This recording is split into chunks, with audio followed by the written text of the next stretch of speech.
If you've ever felt judged for where you came from instead of what you've done, stay with us, hit that subscribe button, and share this story. Because what unfolded in that congressional hearing will grip you for the next 15 minutes. It was supposed to be a routine session on education reform, a House Committee on Education and the workforce meeting, nothing to write home about. But when Senator Marcus Reed squared off against Advocate James Carter, the room became a battleground of truth, silence, and unspoken histories. Marcus, voice smooth as polished glass, leaned into the mic, his eyes boring into James. "Mr. Chairman, I demand Mr. Carter release his full academic transcript," he said, each word landing like a calculated jab. "If he's shaping our laws, the public deserves to know if he truly earned his place." The room went still. Cameras whirred, red lights blinking, pens scratched furiously on notepads, and journalists sat up straighter. James didn't flinch. He closed his black notebook with a slow, deliberate motion, his face a mask of calm, not anger, not fear, just the steady gaze of someone who'd faced this kind of scrutiny before. Marcus pressed on, his tone measured, almost too perfect, like a speech rehearsed in front of a mirror. "I clawed my way out of poverty, broken homes, addiction all around me. If I had to prove I belonged, why shouldn't he?" A few nods rippled through the back of the room.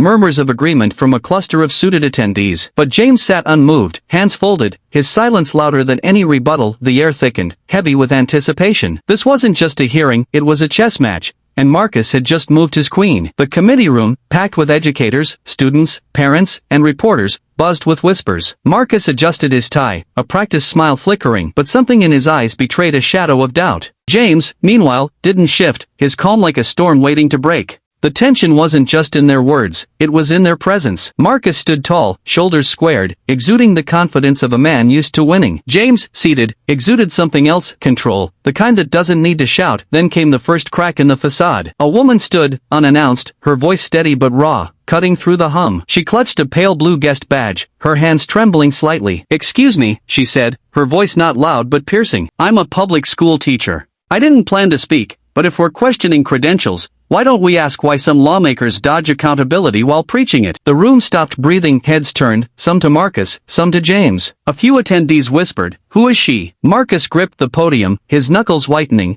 but he pushed forward, undeterred. "I'm not attacking anyone," he said, his voice tightening, betraying a hint of strain. "I'm asking for transparency. If Mr. Carter's record is clean, why hide it?" He held up a printout, waving it like a flag. "This is from an online forum, Edalax, where former professors and classmates share insights. It suggests Mr. Carter may have received academic favors during his law school graduation." Murmurs spread, splitting the room, some nodding toward Marcus, others glancing at James, waiting for a reaction. James didn't bite. He tilted his head slightly, eyes fixed on the paper in Marcus's hand, not with anger but with the faint trace of a man who'd heard this script before. The cameras zoomed in, catching the subtle shift in his posture, the way his fingers rested lightly on his notebook. Then, a sound broke the tension. A chair scraped against the floor. An older woman, gray hair pulled back, stepped forward, her weathered face calm but resolute. She leaned lightly on a carved wooden cane, a stack of documents in her other hand. The clerk whispered her name, and the room inhaled as one, Dr. Evelyn Holt, former dean of James's law school. Marcus froze, his composure cracking for a split second,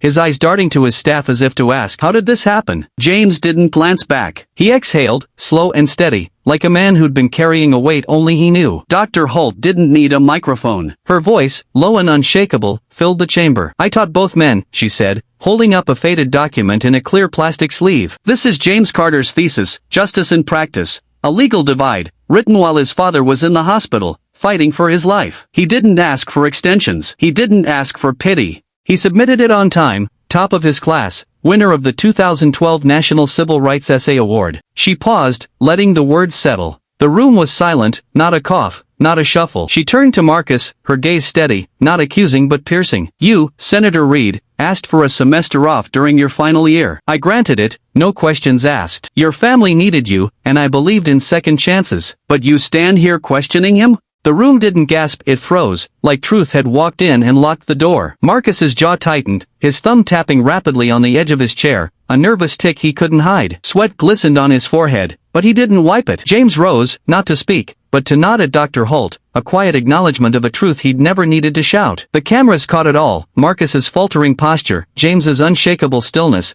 and Dr. Holt's unwavering presence. A reporter in the press row whispered, "This isn't a hearing anymore, it's a reckoning." But the story didn't end there. As Dr. Holt stepped back, another voice rose, this time from the audience. A young man, barely 20, stood, his hands shaking but his voice clear. "I'm a first-year college student," he said, his words raw. "I grew up like Mr. Carter, in a place where no one expects you to make it. Why are we questioning his grades when we don't question laws that keep people like us out?" The room stirred, a low hum of agreement from some, discomfort from others. Marcus tried to recover, his voice steadier now but less certain. "I'm simply asking for fairness," he said, scanning the room. "If we trust someone to shape education policy, shouldn't we know their record?" But the question felt hollow, like a line that no longer landed. Dr. Holt, still standing, raised a hand, not for attention but to signal she wasn't done. "There's more," she said, her voice cutting through the murmurs. She pulled another document from her stack, this one newer, crisp. "This is an email from Senator Reed, sent to me in 2009. He wrote about the pressure of law school, the weight of family expectations, and his struggle with self-doubt. I offered him a leave of absence, and he took it. No one questioned his story because it was a good one. Rags to riches, the American dream." She turned to James.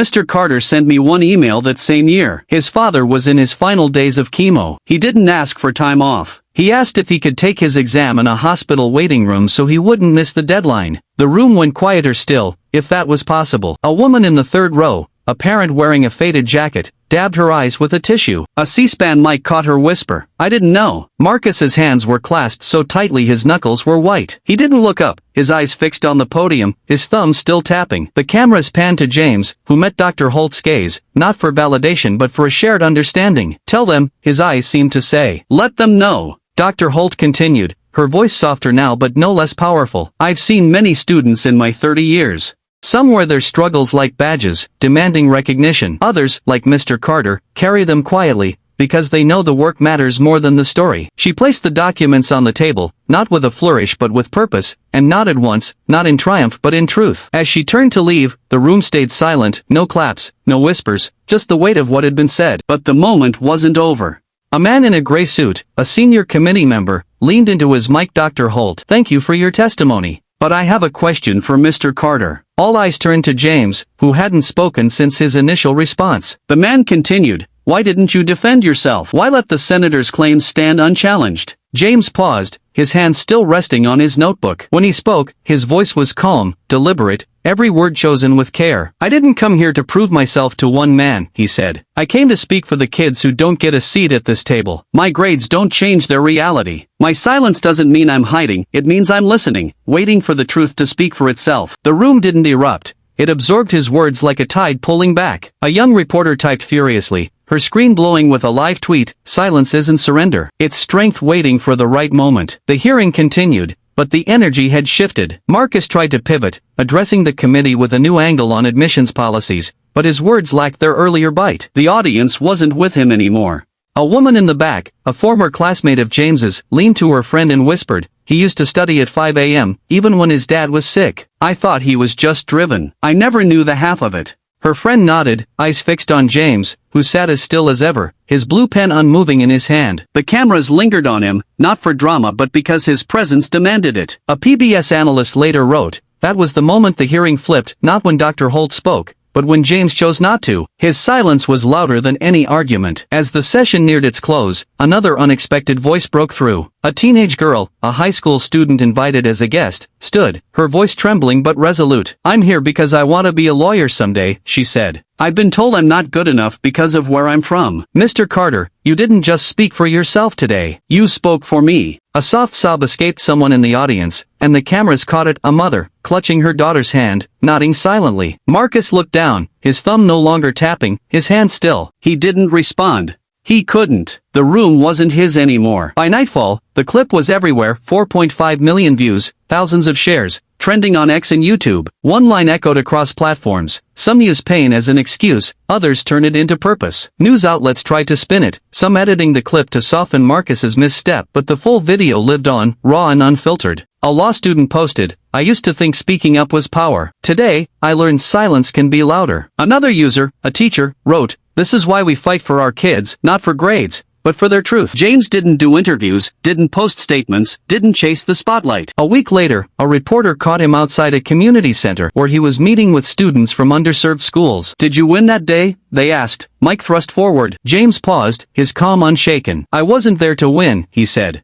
I was there so someone could learn what they needed to. Days later, a small online publication ran a piece by an anonymous high schooler, signed only as still learning. One line stood out. I'm not afraid of failing a test. I'm afraid of a world that judges me before I take it. No mention of James, but everyone knew where it came from. The story wasn't about transcripts or debates anymore, it was about what we measure and why. When the camera shut off, when the chairs were pushed in, James's thesis still sat on the table, uncreased, unmoved, held carefully between two hands, one from the past, one for the future. A final image went viral, James standing beside Dr. Holt, her hand on the thesis, his on his notebook, no words needed. A headline captured it, not everyone speaks, but someone always speaks for those who can't. If you've ever been judged by numbers instead of truth, or stayed silent when the room was wrong, share this, because some don't need to shout to be heard. They just need the right moment, and when it comes, the whole world listens.